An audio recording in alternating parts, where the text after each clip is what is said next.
Hey everyone, Denise Walsh is here. Sorry I'm a few minutes late. I waited a bit as there was a bunch of people hopping on the call. So glad to have you. We have people represented from all over the country, all over the world, and Canada, Australia, and UK as well. So welcome to everybody that's on the line. My name is Denise Walsh. I'm an Ambassador Diamond with It Works, and I've been on this journey for, 6.5 years. I can't believe it.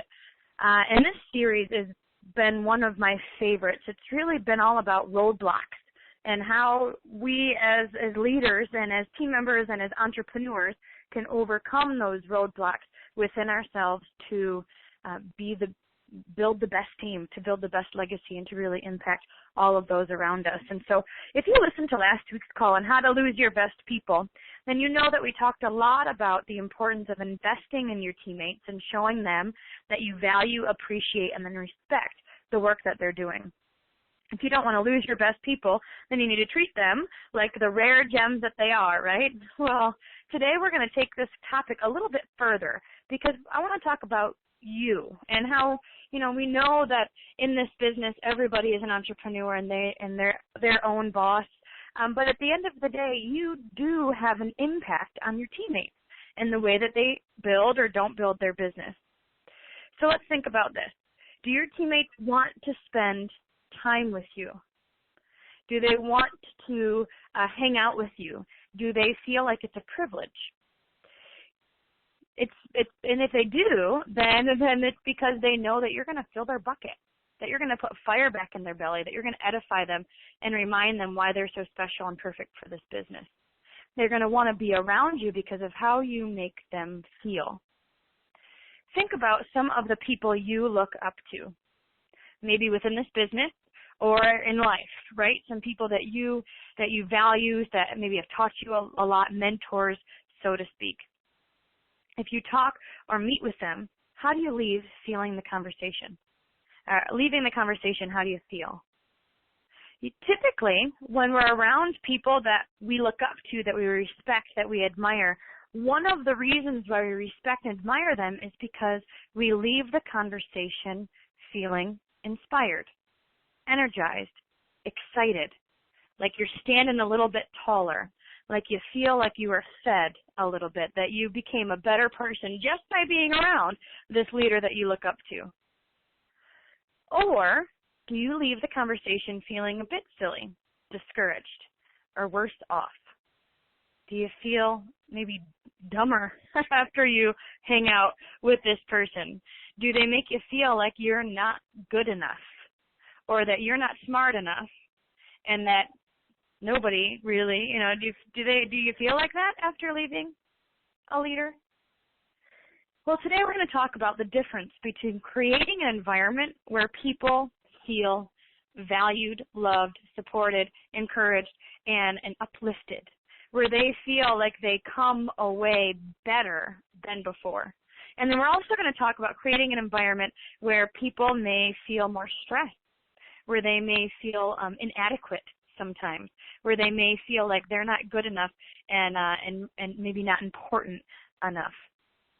So let's first of all create a list of leadership qualities that you see in this type of mentor that you feel good about.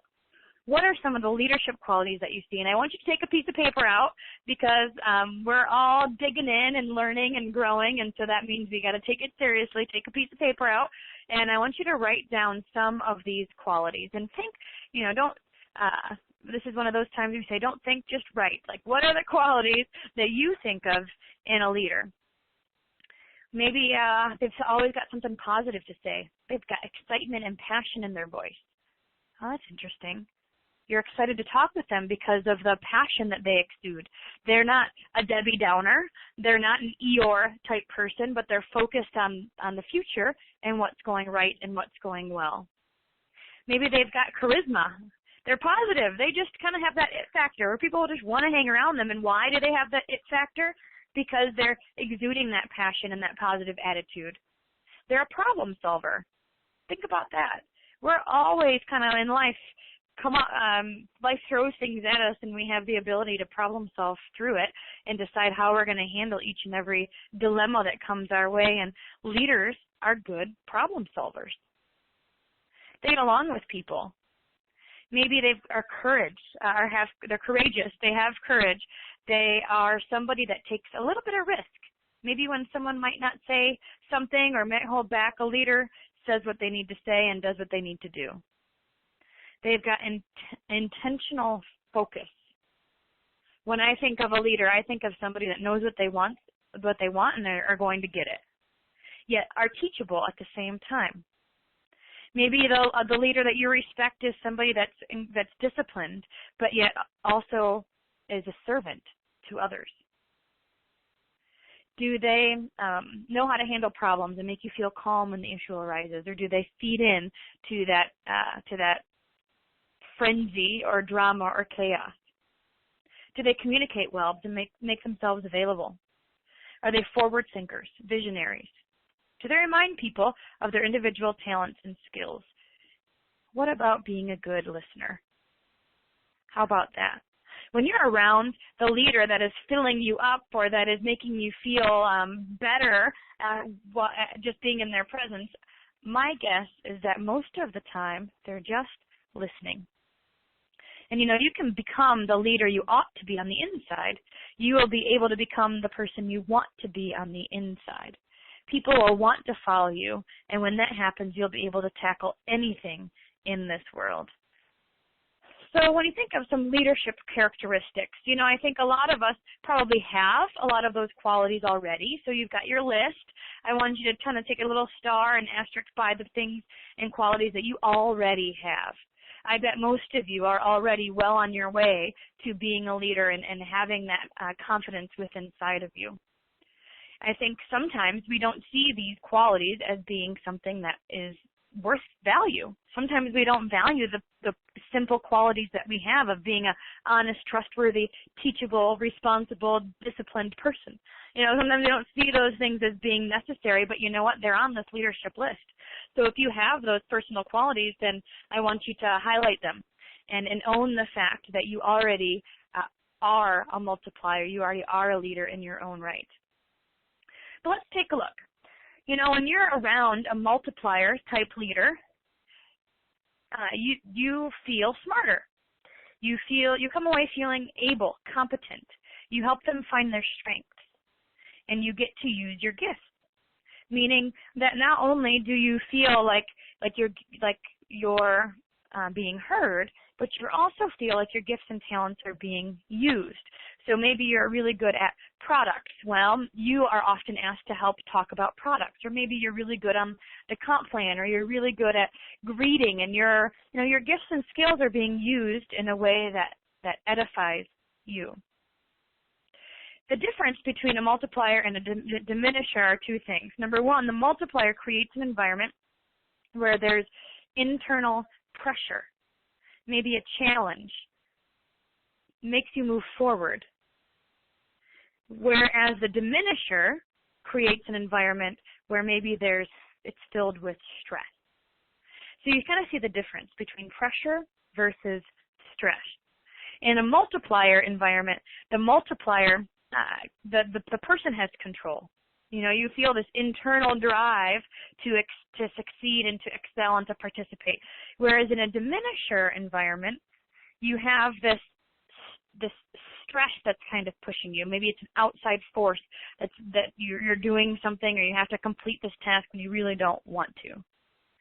Now, I'm going to go through the difference between a diminisher and a multiplier and give you some examples of each. But I want you to know that as I do that, nobody is perfect. And I can tell you, as I read through this list of being a diminisher, I think, oh my gosh, I know there are times where I have done some of these things myself, unwillingly, and not on purpose, of course, but we just do. Sometimes it's just something we do by our nature, or we just don't realize the impact that it has on others, and I'm certainly not perfect. And so I know that when you're listening to this list, give yourself some grace.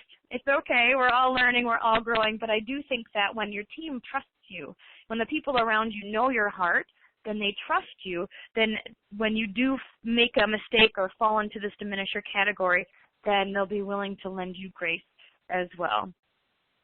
So first of all, let's talk about the multipliers. I'm going to ask you to write a triangle again. The triangle is kind of 3 pillars of the multiplier. And the first one is about a leader's goals. So what that means is the vision that a leader has for the team, and they have high expectations and high belief, and they share that with the team consistently.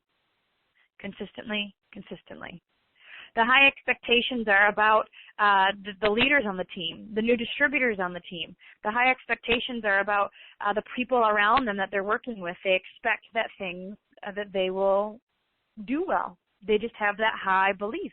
Maybe high belief in the company, high belief in what this can really do for somebody's family. They're kind of always just putting that out there.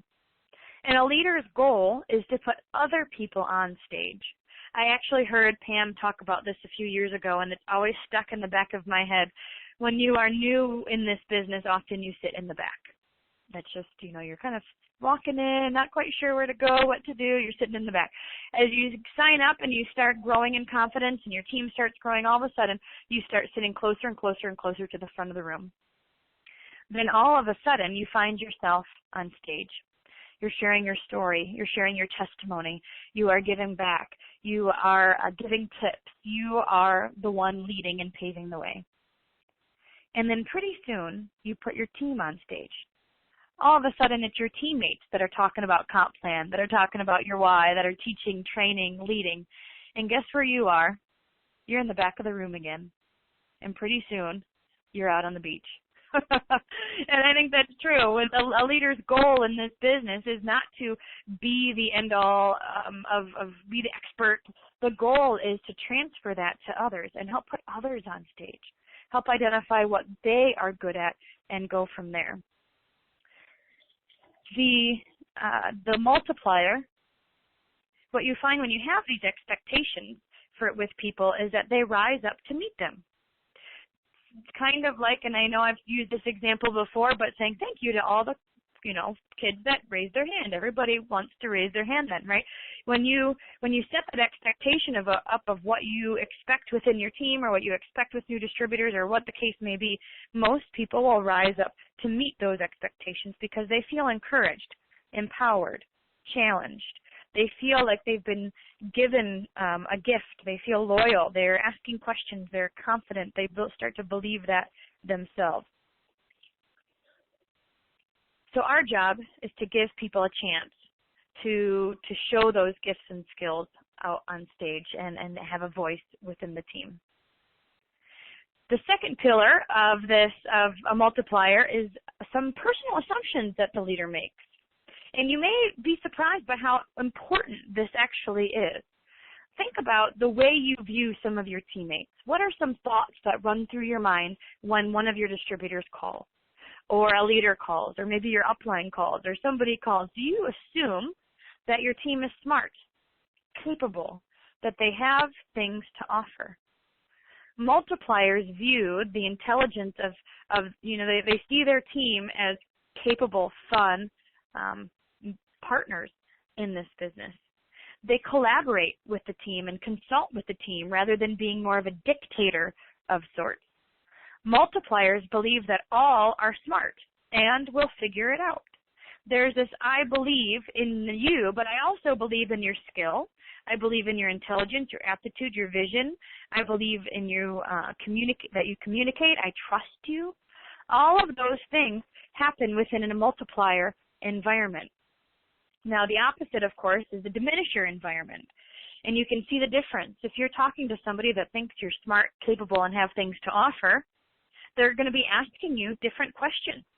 They're going to be asking you what you think about things. What do you think? How do you feel? What do you experience? What are your thoughts? How should we change? Well, how should we grow? And it's more of a collaborative effort rather than a dictatorship. And I think that's really, really important when we're talking about impacting and working with people is how do they feel when they're around you?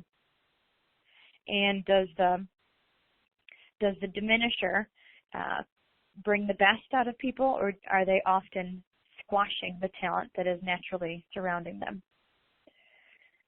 The third pillar or side of the triangle is the environment.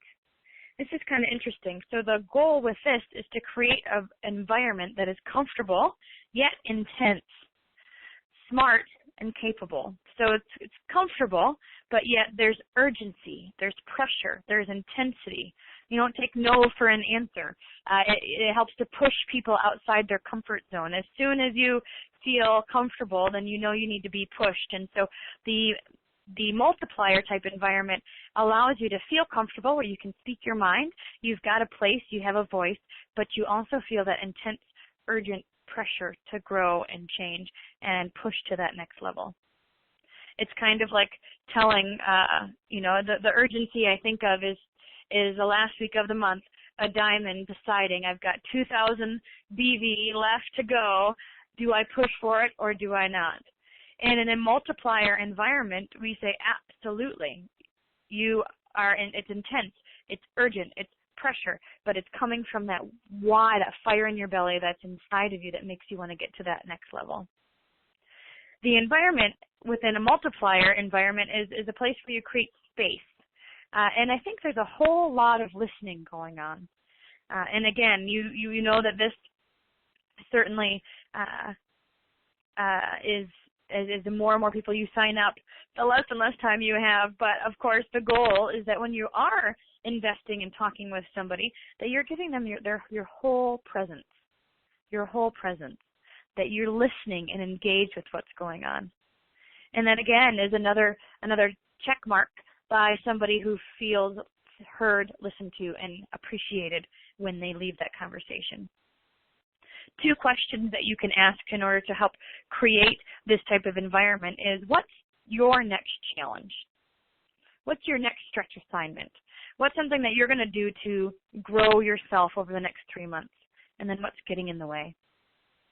I think questions in general are a great way to get to know your team and create that space in order for them to grow, learn, and feel that place of being comfortable, but yet a place of intense urgency and pressure.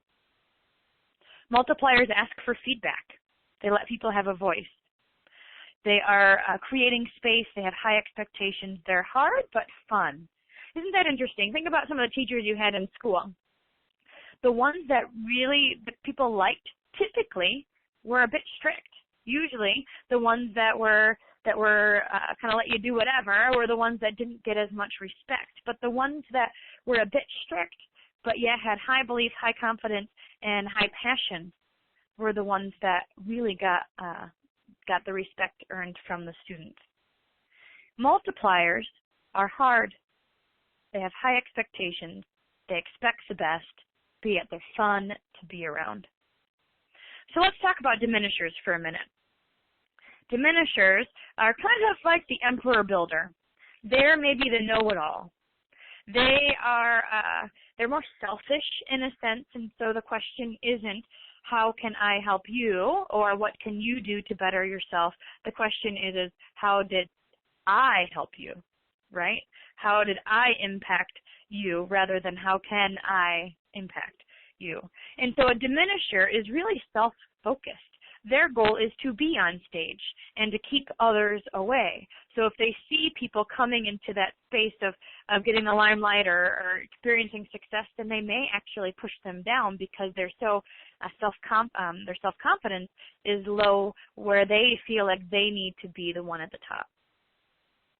A diminisher is somebody who takes the credit and gives blame. A multiplier is someone who blames themselves and gives credit.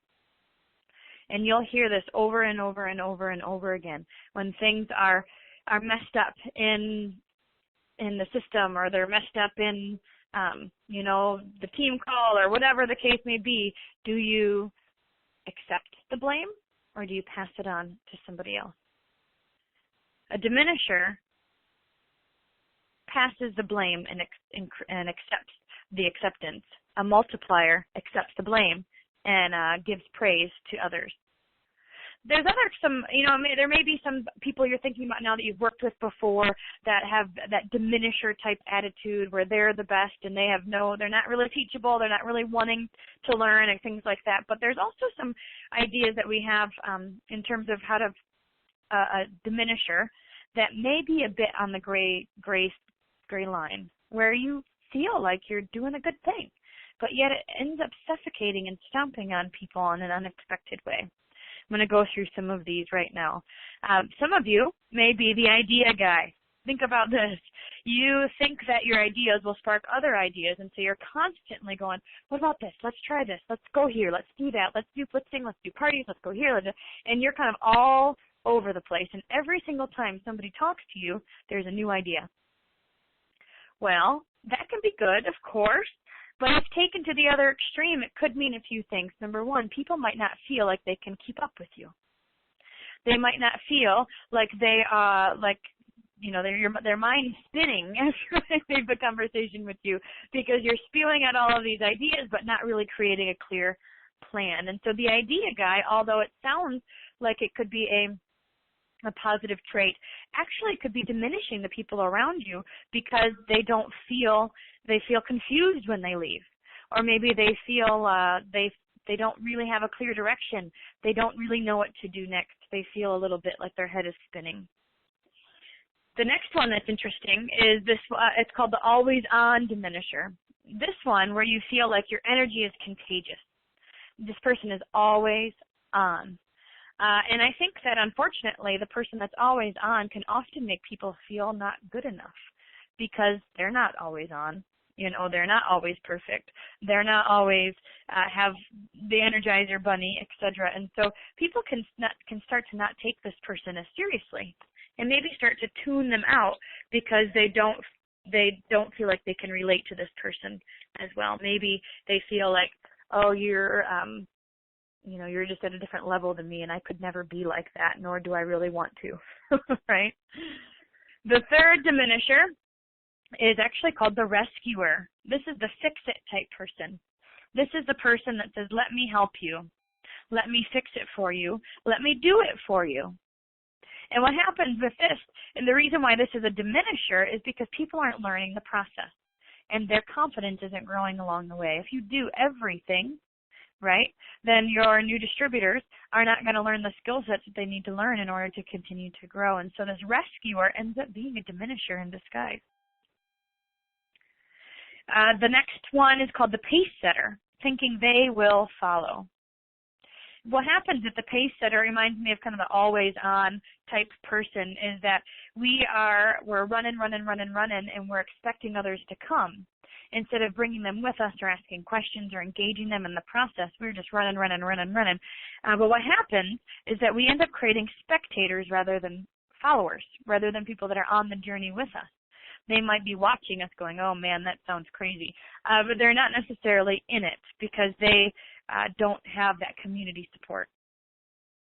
Next is the rapid responder.